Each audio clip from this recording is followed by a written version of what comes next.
Hey guys, and welcome back to another Irish Hammer video. It's been a while. Time to do another podcast. So here we are, and we're looking at the West Ham 2023-24 season. It's complete, it's done.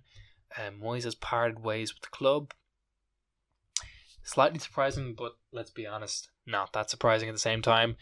Like, we knew that his days were numbered, I think. And I think even still, since the start of the midpoint of the 2022-23 season, I think we saw his days were numbered. For the last 18 months, it's been downhill. I made a video titled This Club's Rotting 18 months ago, and things have been up and down. Obviously, we won the trophy. We had some decent form around Christmas this year, but it has all faded away. It kind of appeared like the players stopped playing for the manager towards the end of this season. And yeah, just generally, it's been a weird place. I wouldn't say it's been a completely horrible, negative atmosphere place. I wouldn't say it's been all rosy and sunshine, because clearly it hasn't. But yeah, it's been a very weird feeling around the club. I suppose we'll go through the good gestures as a season as a whole, or could focus on the second half of the season. I suppose let's just focus on the entire season as a whole. I feel like that makes it simpler, and then maybe we'll look at the end of the season, because that's where things really took a turn. But yeah, so the top performers this season, the main man, we all know and love. He had a 30 GA over all competitions, goals and assists, was Jared Bowen. Incredible player this season, just very prolific, even a lot of chances that he didn't convert, but always getting close to scoring in every other game. A weird one because he's not a striker, so it's sort of a weird one where he's the main man, but he's also not the main man, because the man I'm talking about now, Kudus, also plays kind of as second fiddle, but kind of nearly also sharing, nearly a tandem. I don't know how you describe it, but it's not your typical strike duo, strike force. It's more like you have Bowen, and slightly below you have Kudus, kind of playing off him on a wing. So that's kind of the untraditional sort of setup we have here. But Kudus, 20 goals and assists in all competitions this season. I should specify Jared had 20 goals and 10 assists. And Kudus had 14 goals and 6 assists. So a similar ratio there. So they're scoring and they're creating. I would be interested to know what would be the how much would they be scoring and creating against each other. I would be interested to hear that. So yeah, so obviously from that you can kind of tell Bowen's far and away the best player of this club, but Kudus is definitely catching up with him. And something that really surprised me was Ward-Prowse. He's 18 goals and assists this season, so he's slightly below Kudus. But the thing is, I haven't been consistently hearing about Ward-Prowse. He's been putting in shifts and he's been playing well this season, but based on that pre-season I don't know, based on pre-season thoughts and hopes and dreams, I feel like we haven't quite gotten the hype with Ward-Prowse. Having said that, he's in his 7 goals and 11 assists is nothing to be sniffed at, 100%. And I just think I'd be really proud of that guy. I think he's done a really good job. He's played a handful of games. That's probably why his GA is so high. I think it's the second most of anyone on this team. So that's obviously been a big help for him this year. And yeah, I'm really positive so far starting off with these three players, because again, they've contributed a lot. When these three are playing, it's kind of like happy days kind of thing. But moving on is Lucas Paqueta, who's had an interesting season. 15G plus A. You'd kind of expect more from him, considering he's played a few less games because of the injury, of course. 43, still similar to Jared Bowen, but considerably less assists than Ward-Prowse, considering you'd consider him quite a creative player. The thing about Paqueta was he was brought in as sort of that kind of deep midfielder, but then he got more creative over time. But now we're seeing his actual numbers haven't been that amazing. They've been decent, but they haven't been what you'd expect from that sort of cam type of role. Now, forgive me if he's not a cam, but I would consider him a cam. And one other thing I would note is his GA, his expected goals XG was 7.7, which was a lot higher than WordPress 6.5. So it's interesting to see that he's got a high GA, high enough GA, but is being outplayed by a midfielder, and more deep midfielder, centre midfielder. So I think it's an interesting one. I think I would like to see more from Paqueta next year. Will he stick around? That's a good question. I think there's a good chance he does. I think there was the link with City. I think we haven't seen quite a City player playing. If you catch my drift, he hasn't been quite City levels. And probably for West Ham, he's been magnificent, sure. And ran the show in a few games, maybe dropped off a little bit. Injuries have posed problems. But yes, I don't think City will really be sniffing around for him. I don't think anytime soon. Potentially it could happen, but based on what we're seeing now, I don't know. Maybe he's going to play in the what you call it, the Copa America. I'm not sure. We'll see. He'll probably play well, let's be honest. But yeah, moving on. I suppose speaking of transfers, I would reckon Bowen will stay put. I think Kudus, it is an interesting question. I think he's quite young, so I think he has a lot to prove at this level. So I think he'll definitely be here for another. I'd say he'll be for another year minimum. Very young as well, as 23. So sorry, going back to next player, Thomas Souček. Slightly higher XG than Paqueta, which is kind of incredible considering. I suppose we've had a retribution of Thomas Souček. So I've also heard a lot of people who don't want Thomas Souček at this club anymore, which is an interesting one. He's approaching 30. So we're getting the best we've got. I think the best season that Souček has probably had since his first season. 10 goals, 3 assists. I wonder how that compares with his other seasons. I just think he's been really good. Now, obviously, I'm looking at it a bit basically like, here's his simple creative numbers. But obviously, there's going to be other aspects to his game. Especially as a midfielder, you do get judged on lots of things. But based purely off that creation, I think he's been doing bits. Like 10 goals, like that's double digits. And only 2 other players can admit that and say that. So I think a lot of late winners, which has saved a bacon on many occasions. And I think just overall, just being solid, consistent, playing 52 games, like that's decent. No real injuries there. So I like that. Next up, we have Mikel Antonio. He's had a rough time. Now, given this guy's 34, I think his output's being really, really good. 7 goals and 2 assists in 32 games. So I think that's been amazing. And I think he's been a solid player later on in the season. I think he scored 4 or so goals later on. Not the most important goals in the world, but I do think I like having Antonio there. Like, I know he's had problems at home. I think he may have got divorced. Don't quote me on that. But I'm really happy to see a player kind of continue to represent West Ham. And we've only got a certain number of those players who are really bleeding for the badge. Maybe Bowen. Well, I would definitely say Bowen, just based on, let's be honest, being married into a fucking dire family, like that's pretty much bleeding for the badge. Obviously, you have Cresswell, who kind of goes under the radar, but absolutely bleeds the badge. And those type of players aren't abundant at any club. Never mind West Ham. So yeah, I really enjoy having Antonio around, even if we get to keep him around in a lesser role, maybe I wouldn't be sure if he would do it. I think he'd be more in a punditry, but any sort of backroom capacity, even for a couple of years, to kind of ease a transition, maybe, because I feel like this club is obviously going through a transition.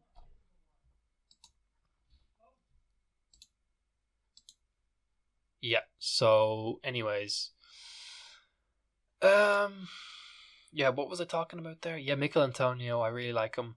Like, I can't say anymore. Going into a new manager, which we'll get to, players like that, essential for that transition. Obviously, we have Noah behind the scenes, but again, Antonio is another player who's played for us, 8 years, contributed 150 or so appearances to the club, countless great moments. Keep him around and make sure that he supports this transition. Vladimir Kufal, an interesting player, has 7 assists this season. I really enjoyed watching him this season. Like, kind of felt like, once again, kind of similar to Suchek, kind of a vintage performance from him. I really enjoyed seeing him kind of, I don't know, I really enjoyed seeing him kind of bump up the field and cross the ball into the box. I don't think, maybe defensively kind of getting a bit done as well. Now, to be fair, we conceded a lot of goals this season, but still, I think we actually scored a lot of goals this season, to be honest. But yeah, like Kufal's been decent. Not much really to say about him. I just didn't realize he was so old, to be honest. 31. So, is there question marks about him? I think there's a question marks about a lot of players, because a lot of players are either 29 or above, and that worries me a little bit. Suchek as an example, Ward Prowse an example there. It's an old squad. Can we sustain these players? And obviously when they kind of hit the 30s, injuries do happen. So I would be a little bit worried, but at the same time, I think it's solid enough. Edison Alvarez, a player who's kind of gone under the radar. One thing about him was the yellow cards. I think it was something like 17. Christ almighty. A lot of yellow cards. Now, I understand cards are important and are necessary in a lot of occasions. But it still seems a bit mental to me. Based off, he's played 42 times. So basically in every second game, this guy's gotten a yellow card. So I think that's a bit crazy. Yeah, like he's gone under the radar. As a midfielder, kind of hard to judge his game, really. I'm happy to have him there, in his being of a decent age, kind of playing solid. I can't complain too much. And, was brought in on small money, so fair play to him. Next up, Naif Aguerd, obviously defender. I think there was rumours about him leaving. I'm not sure if that's been confirmed. Obviously, it'd be kind of a blow to the club, I think, just because he's a young lad. I just think he's, saved our bacon on multiple occasions. Just playing defensively decently, I would say. I wonder if they have XG allowed. That would be interesting to see.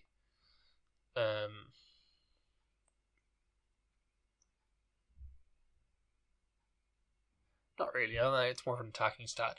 But anyways, yeah. Like I do like him. But yeah, I don't know. There's not much to say about defenders. I'm not really an expert on defenders. Like, I would just keep him around because he's 28. Guess it was Kurt Zuma. Kurt Zuma is, sorry, is 29. He's a little bit older. Obviously he's gone through his controversies or whatever. He's played a solid number of games. Once again, like I feel like our defense has been a little bit lackluster this season. Quite a lot of goals conceded, especially. That's been a kind of a focus on us. He could be, a blame put on him. In general, though, I just think the midfield leading into the defense has also been a bit soft. It's been a complete team thing, let's be honest, because I can't really pin the blame on one particular person. It's just been a lot of like the group kind of faltering, I think. I don't have much to say, to be honest. Emerson Palmieri, he's had a decent season, I think. Emerson, I've just noted that he's been solid in games, and I just feel like he's had a lot of good moments, and kind of a resurgence. 47 appearances. I feel like that cup has given him a lot of confidence. But again, is it the quality of defender you really want? Like, I look at him now. I look at other players. I think we could probably do with a star defender like what Arsenal have with, a star team of defenders like Arsenal have, like a solid spine to the team, because it feels like we're a little bit weak back there. They have Saliba, they have etc. Gabriel, whatever. But yeah, I just think a little bit like we could probably do better at that positions, and that whole defensive line. Next up, beside Ben Ram, of course, he went on loan for the season. He yeah, he just wasn't really performing at all. I kind of gave out and I said, like, we should probably try and get rid, but let's be honest, at West Ham, we won't get rid. And we didn't get the money. We didn't really bring anyone in January. And then it was confusing. We just gave him away for the end of the season. With the idea that he's probably going to leave after that, let's be honest. Look, he's going to look for good minutes now, isn't he? I'm guessing he just doesn't really want to be here anymore. You know, he wasn't getting starts. Obviously, will he impress under the new manager? I'm not sure about that now. But obviously, maybe he has a look and goes, maybe I can prove myself. I don't think so, to be honest. I think he pisses off, let's be honest. But yeah, like, obviously he's played a good few games at West Ham. He's had a few good, great moments. Will be missed, obviously. But it's one of those things where we're not crying for him to stay. I don't think if we have a clear in the summer, which we probably will with the new manager, I think he's one of the first players where I go, okay, he needs to leave. Maxwell Cornet, another player which definitely needs to leave. Like, it's been meh for him, and completely meh in my opinion. Like, obviously hasn't played much. He scored one goal and then just pissed off. Yeah, not much to say. I'd rather get rid of him, and the money you put into him was criminal. I remember him coming in from Burnley, and I was actually fairly excited about the signing. But like, looking back, like, guy did not fit into anything, any system. Maybe in another club he could be solid, but slightly lower club. But like, to not even see him get like a loan move is a bit shocking in my opinion. Mavropanos, you know, he's also played solid this year. We all remember the Arsenal performance. This player, like, he's only 26, hard to believe. He just seems like he's older. Yeah, no, like, he's decent. He's decent. Is he like star quality? I feel like we still don't have that, like, Rolls. I know it's an overstated thing, but Rolls Royce defender who can, like, really control the defense. But yeah, no, like, he's like a solid defender, but he definitely has mistakes in his game which have been highlighted. You know, pretty bad mistakes. Around 1-on-1 defending, I think. But yeah, like, not terrible, not great. Like, that's been a story of a lot of players this season. So to be honest, I'll let him off a little bit. Danny Ings, yeah, no, remember he had that one moment, really great moment actually. It's funny with Danny Ings, I feel like he's been playing so badly that when he had that one great game, we all kind of stood and stared because Bowen was out, and we all went, "Oh my god!" I think it was Sheffield United.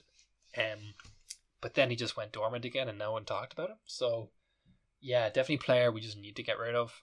I looked at his wages. I think he's the third most from the club, which is criminal. Like, he's making over 120 grand a year, I think.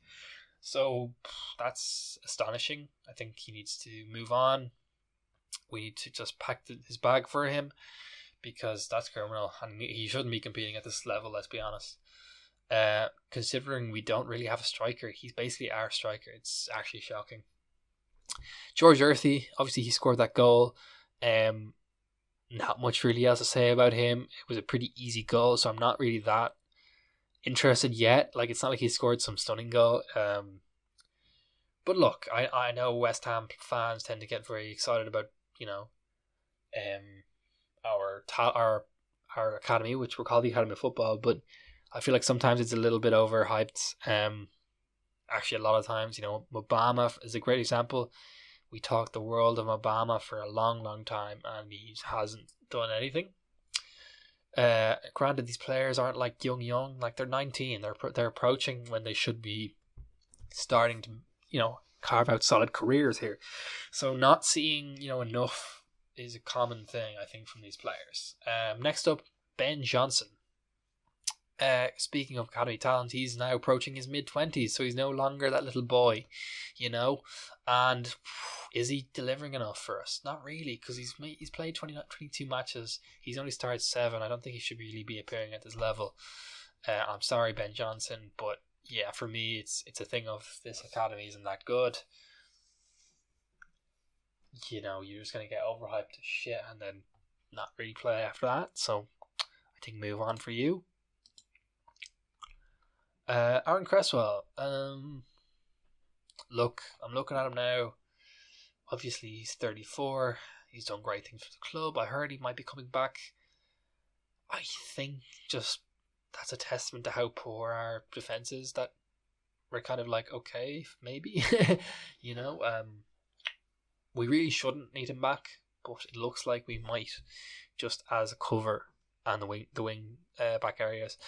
I just haven't mentioned. I haven't had too many like memories of him this season, but like once again, the same thing as Antonio. You do want players like that in the locker room.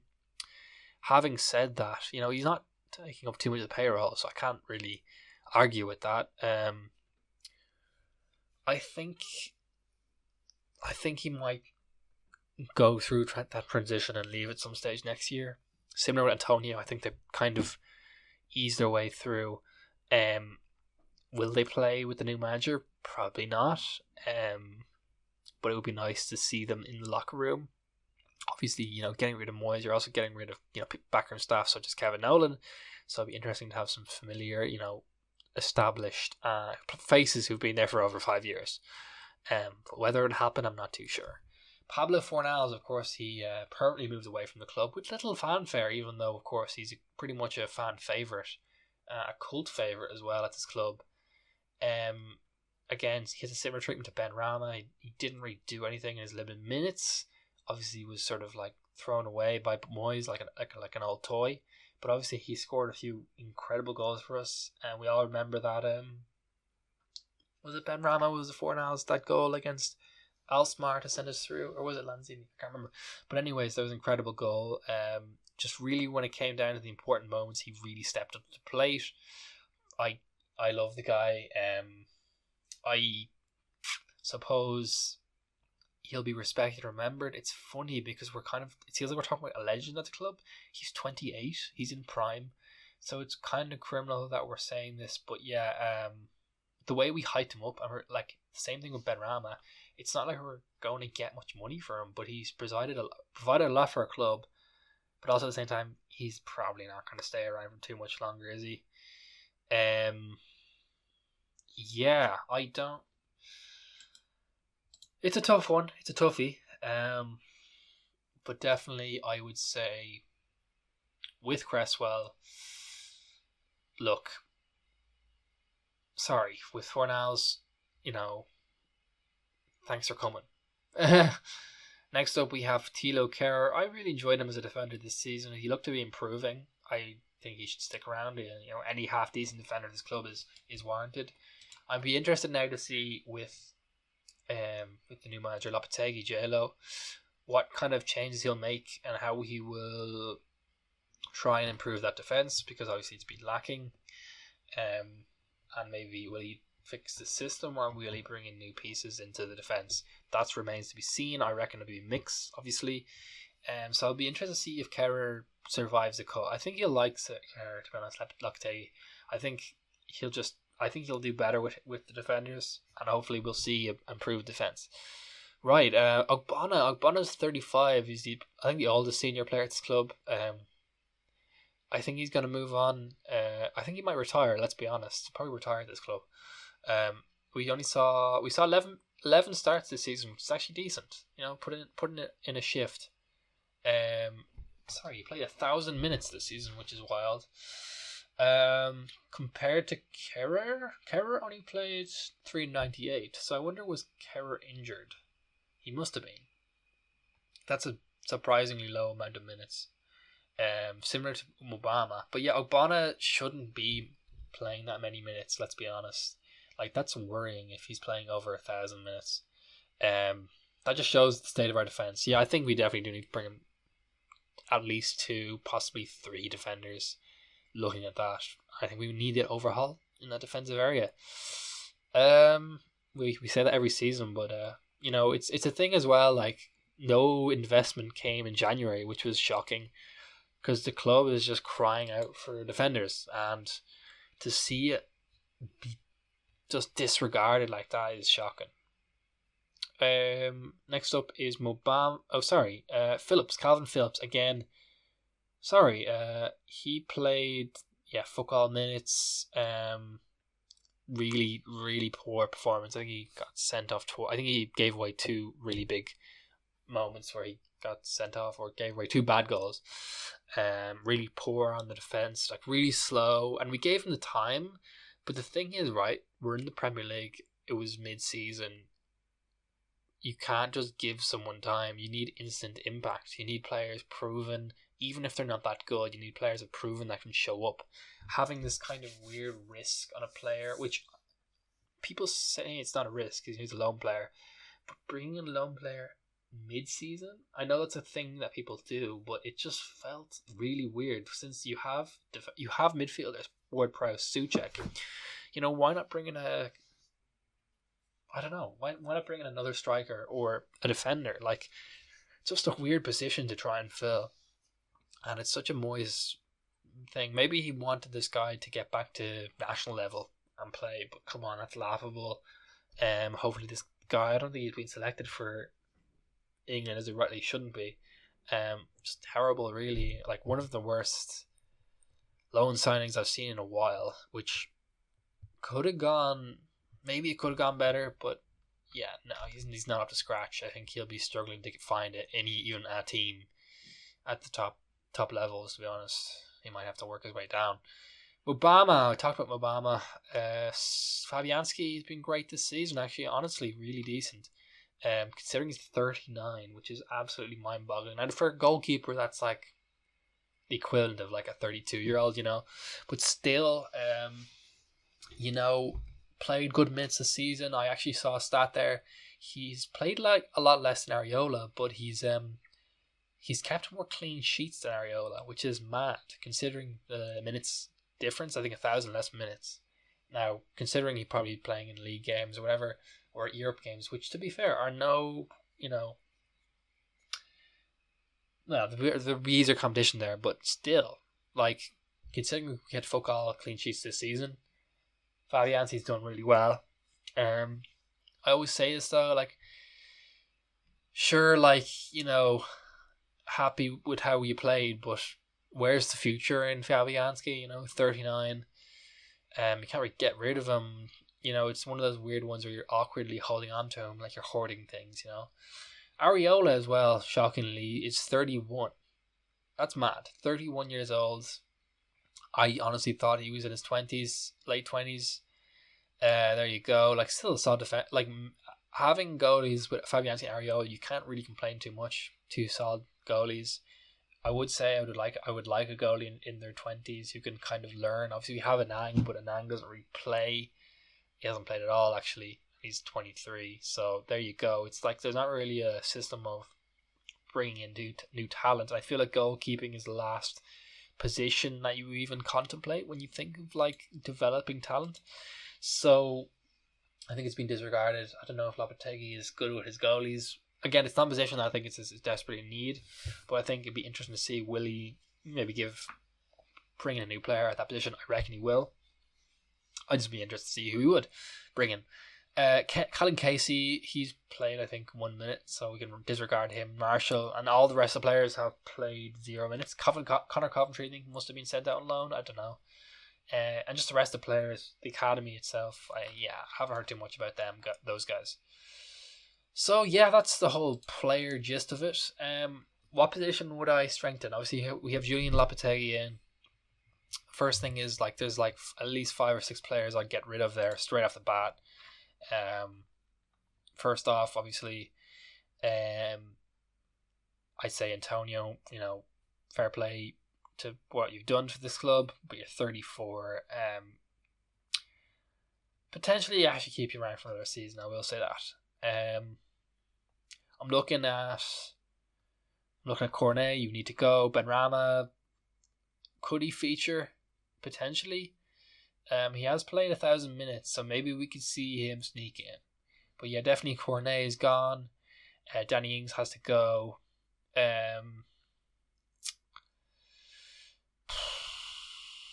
wonder now, could we send out Ben Johnson on loan? Potentially Jordan Earthy I'd send out on loan. Cresswell, I'd kind of think about getting someone else in that position. Not necessarily getting rid of him, but definitely getting someone else in position. Agbana, similarly, I don't think he's going to play next season, so potentially move on. well, you're not going to get money there, let's be honest. But yeah, it's kind of a worrying thing where I look at the squad. I can't really think of too much money coming in for these players that we're trying to get rid of. So I'm a bit worried there. Obviously, you kind of have like a lock on like Bowen, Kudus, Prowse, Paqueta. You'd be worried about Paqueta now. I don't think I see a lot of money coming in for any of those players, let's be honest, that would want to get rid of.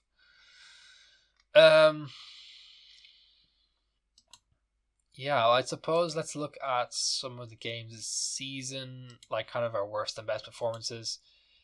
I suppose actually I should mention who should we bring in. No, I'm not too familiar with like players, for instance, but I would like to see positions filled. If you look at how we've played this season in terms of goals scored, goals conceded, just trying to look at it now. As a whole, as a club, it'd be nice to see that actually. I don't know. Hold on 1 second, guys. Scored 64, conceded 74. That's tough now. That's tough. It's not good. It's not good. I will say that much. I wonder if there's team stats. Like total GA for the club. I'm interested to know that.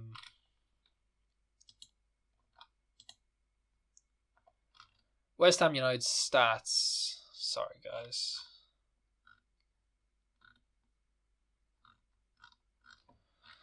But yeah, like I was saying, it's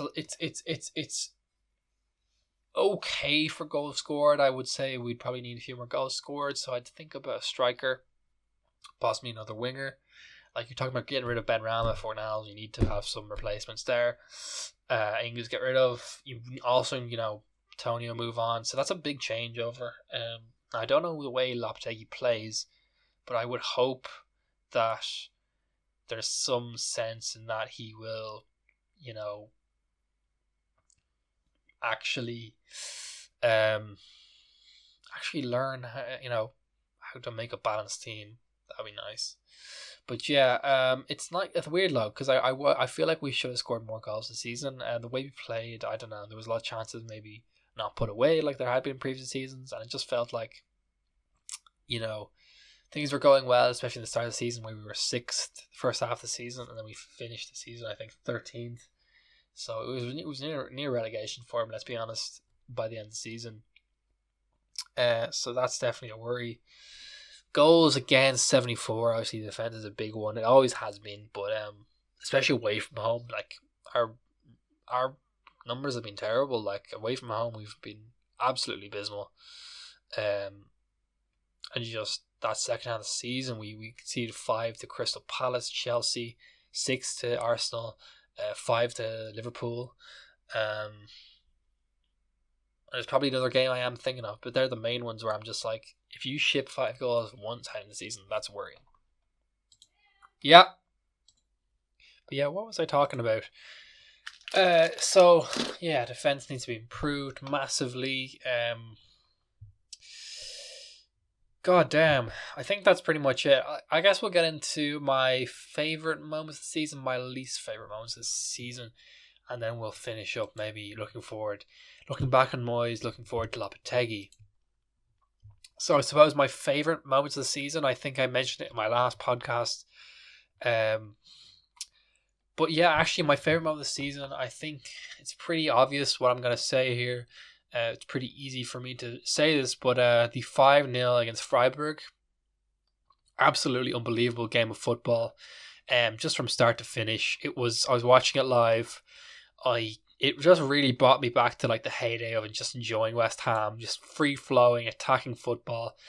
Funnily enough, now we were just very clinical in this game because if you look at our stats, Freiburg aren't that terrible. One shot separates us from Freiburg, but we just really were just crazy good in this game. First goal from Paqueta, second from Bowen, third for Cresswell, and then as the game closed off, Kudus with incredible 2 goals. The first goal was goal of the season, probably game of the season. Like, just in context, we were down in a goal in the first leg. We came home. It was just, I can't imagine how good it would have been to be in this crowd watching this game. Obviously, we had the Kudus shoe shining celebration. Oh my god, like, he really just looked like a superstar in this game and put his name on the map. Everyone was watching. Of course, it was the second leg of the Europa League. And we would go through to face a little bit of a dampener. We'd go through to face Frankfurt, or sorry, not Frankfurt. It kind of reminds me of Frankfurt, but Leverkusen, where we would obviously wouldn't really stand a chance. And yeah, it just felt like a bit of a damp squib of game. But yeah, incredible game. To be honest, I probably can't wait to watch back these highlights. It's our biggest ever margin of victory in a European match. Yeah, I just really enjoyed this game. So yeah, that was my favourite moment of the season. Now I guess we'll get to my least favourite moment of the season. I think, I'm not sure. I'll have a look back. Because there was a lot of games where I was just like, oh my god, this is terrible. This is absolutely abysmal. And sometimes they were like, this is just pretty obvious. That this is gonna happen, you know. So there were a lot of interesting games. Like, obviously there was big defeats, but what kind of just really hurt the most or felt the most painful, I guess. And I guess the 5-0 loss to Chelsea, that was a really just a painful game because, like, to be honest though, I feel like the season had come to an end at this point. So maybe not the 5-0. Like, it wasn't great, but it wasn't good either.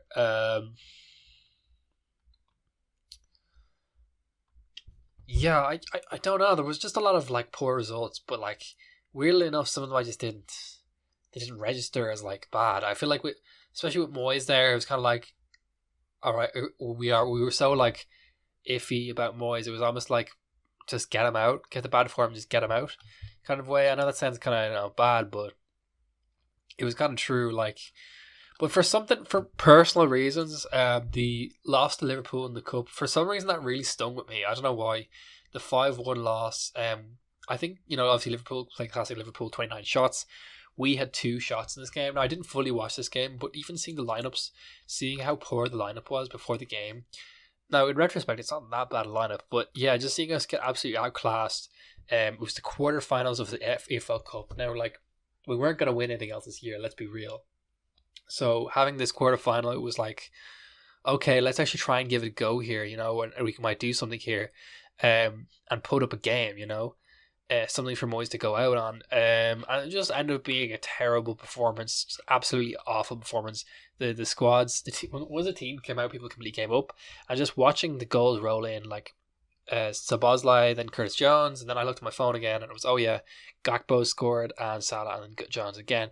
It just felt like punch upon punch. And honestly, maybe this wasn't the turning point in the season, but it reinforced that Moyes doesn't want to have fun and really go for it. And I think that's the main thing for me throughout this year that's really stood out to me, is that Moyes really doesn't want to go for it.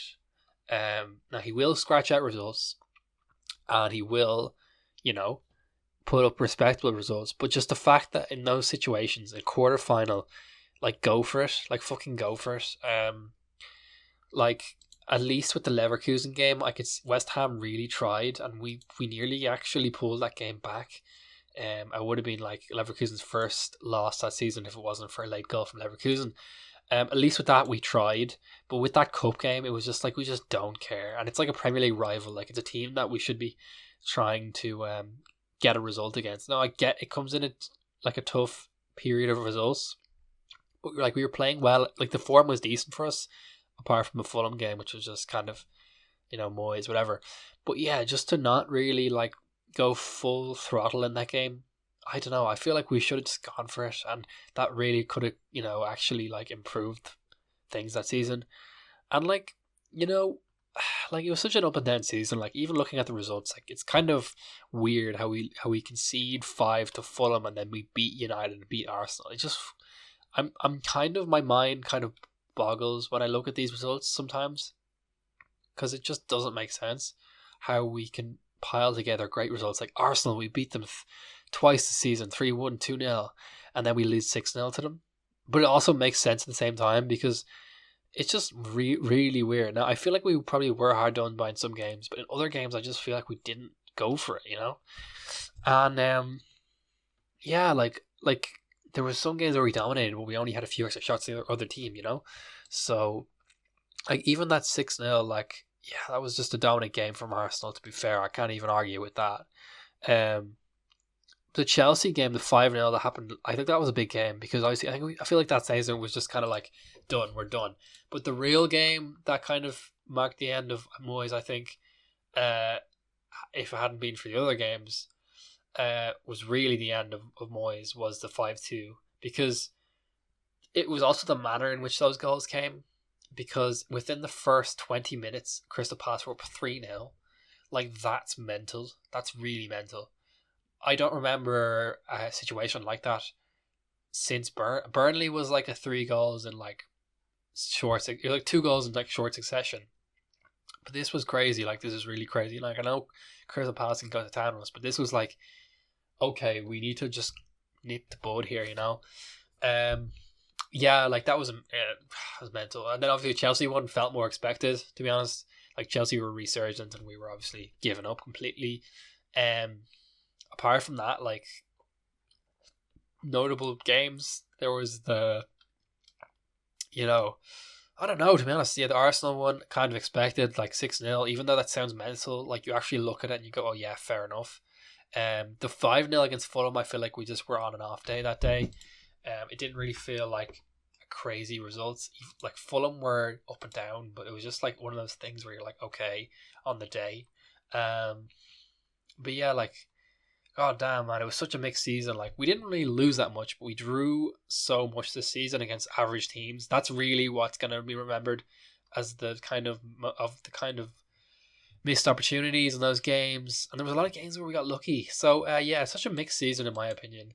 And like, I'm afraid we're going to see more mixed seasons like this, because the scary thing about it is it's not like we did terribly. Like last season we were 14th, it was quite poor. And it wasn't like a crazy good season, obviously, like the previous seasons we've seen with Moyes twice. But like, it was just so underwhelming and just not exciting. Like like there were a couple of results which were decent, like the Freiburg one obviously and the Arsenal results, but like the Arsenal one was smash and grab. The Freiburg one felt like the only real time where we felt like free flowing, like this is great to watch and exciting. So many of those games were just so all over the place, and that feeling is just, I think the overwhelming like majority, half of the time at Moyes has been like that. It's been very much kind of, we can do better here, but we're just holding ourselves back almost. And Moyes, his whole thing, his whole spiel, the way he acts, it just sometimes it can really rub me the wrong way, to be honest. Yeah, so I guess if we're going to overall look at Moyes' time at West Ham, I will still say, like people are saying, best coach in modern times. Now, I've only started watching 2017, so again, since I started watching, obviously best coach. He's been in our club for nearly 6 years, which is crazy to think. 5 seasons, I think. And it's just, his record's been decent. I'd imagine to say, his obviously with West Ham, he got us out of relegation twice. He's played overall. He's played 260 times for our club. He's won 112 times and drawn 55, lost 93. So overall, it's an average. It's about, his first stint wasn't great, but his second stint was a 44% win percentage. So like, that's really good for a West Ham manager. Really good. I think it probably pips Harry Redknapp of the modern age. Obviously, you look back at John Lyall, Ron Greenwood. They're the only two you can really compare. Really, Bilic doesn't really stand a candle to Moyes. And I think it's something about the fact that he's David Moyes and he's Scottish and he looks like a skeleton or whatever. But if you really look down at it, he's been really good. Now, would I personally have kept it with Moyes? Obviously not. I've kept my feelings pretty clear.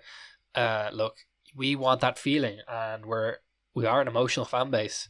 we want that feeling of excitement and that Freiburg feeling that I got.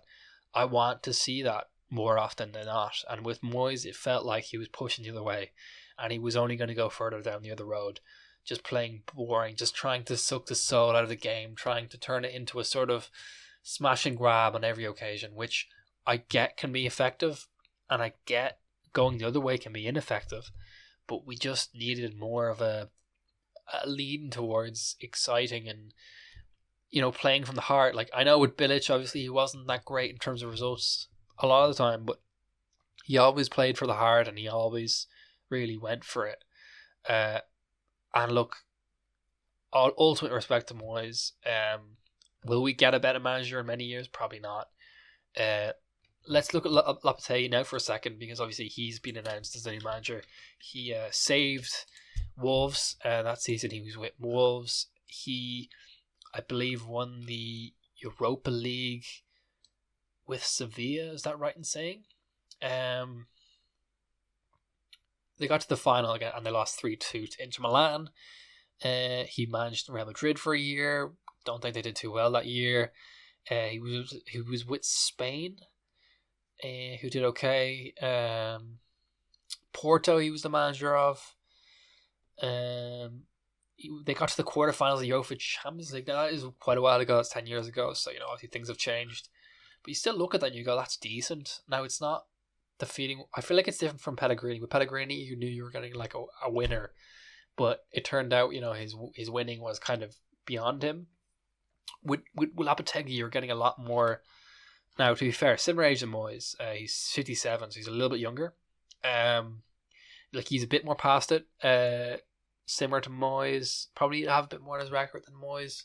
A bit more European, which I'd be worried about that he hasn't really done much in England. I would be worried about that. Also with him, has he won anything? He hasn't won much, let's be honest. We talked about Moyes with the 48% win record. The best that he has, 44%. Lopetegui has done a 52% win record through 170 games with Sevilla. Now, granted, it's a weaker league. With Wolves, they won 10, drew 6, lost 11. So it was okay for him. It was it was average. But for a Wolves team that was struggling, it was okay. With Real Madrid, it was 42%, which is pretty poor, let's be honest. With Spain, it was 70%. Not really, to me, must be judged. But the Porto was decent, 67%. Now, granted, they are supposed to do that well, aren't they? But yeah, overall, it's a mixed bag. I'm interested to see how he gets on. Obviously, the Europa League, he won that with Sevilla. That's his main claim to fame. Now, Europa League for Sevilla is pretty common. But yeah, I'd be interested to see now, what do we get with this guy?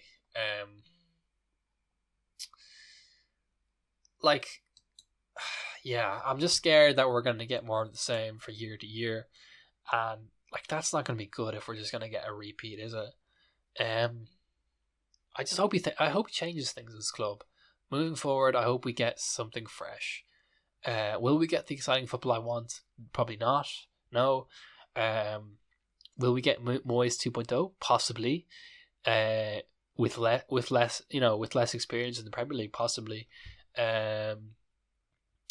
It's funny. I just don't get the excitement with this. Now, maybe it's because I am more, let's say, a little bit more jaded with watching West Ham. I've just seen hype come and go. Like with Pellegrini, I mistakenly got excited with him. Obviously, I've seen Bilic fall. I've seen Moyes fall. So it's tough. It's a tough one to really judge. My instinct is to say he's got about 2.5 years in him, and then we'll be looking elsewhere. I would have liked to go younger. I know that's kind of a weird one, but like all of our managers have been 60 or above. It just feels weird that we can't go for something, take more of a risk and go deep down into the divisions. Maybe it won't pay off, but to go from Moyes to Moyes, Spanish Moyes, is just a bit. It feels a bit underwhelming to me. And like, I'm gonna sound like a massive hypocrite because I wanted to get rid of Moyes, and I agree with the move. Moyes has been here for long enough, unfortunately, and he's got to move on. I just feel like Lopetegui might be a bit of a stepping stone manager. But yeah, stability. I feel like he will get stability. I don't think he's going to get much more than that. Like I said, he probably will manage a few 10th and 11th place finishes, which is funny because Moyes would have done the same thing.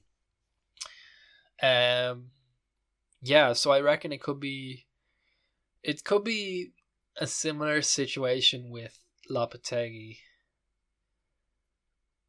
Yeah, it's tough. It's tough. Anyways, I'm just hoping we get a little bit of excitement in the summer, a few nice signings here and there that can just brighten up our days, because the last thing we want is mediocrity and more kind of,